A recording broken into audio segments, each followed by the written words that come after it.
माजी सरपंच संतोष पाटील यांच्या पुढाकारातून 183 लाभार्थ्यांना एसटी सवलत कार्डचे वितरण। पारे गावात 13 जूनला शिबिर, आज खंडोबा मंदिरा पाठीमागे वाटप। माजी सरपंच संतोष पाटील यांच्या पुढाकारातून आणि सामाजिक बांधिलकीतून राबवलेल्या मोहिमेमुळे आज 183 लाभार्थ्यांना घरपोच एसटी सवलत कार्डचे वितरण करण्यात आले। 13 जून 2026 रोजी संतोष पाटील यांनी आपल्या मुलीच्या वाढदिवसानिमित्त पारे गावात मोफत शिबिराचं आयोजन केलं होतं। संतोष पाटील हे विविध माध्यमातून सतत सामाजिक कार्यातून नवनवीन उपक्रम राबवत असतात। याच पार्श्वभूमीवर या शिबिरात एसटी सवलत कार्डसाठी अर्ज भरण्याची प्रक्रियाही राबवण्यात आली आहे। त्या अर्जाच्या आधारावर आज श्री खंडोबा मंदिरा पाठीमागे सकाळी 9:30 वाजता वाटप कार्यक्रम घेण्यात आला। यावेळी गावातील ज्येष्ठ नागरिक मोठ्या संख्येने उपस्थित होते।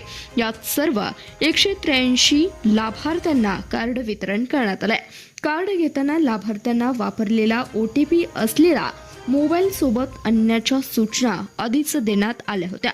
त्यामुळे वाटपाची प्रक्रिया सुरळीत पार पडली आहे। या योजनेचा मोठा फायदा महिला आणि मुलींना होणार असून एसटी सवलतीमुळे त्यांना शिक्षण, नोकरी व इतर कामांसाठी प्रवासाला दिलासा मिळणार आहे। कार्ड मिळाल्यानंतर लाभार्थ्यांनी संतोष पाटील व एसटी प्रशासनाचे आभार मानले। कार्यक्रम यशस्वी करण्यासाठी एसटी महामंडळाचे अधिकारी व कर्मचारी हे उपस्थित होते। धन्यवाद। पाहत रहा CBS न्यूज मराठी।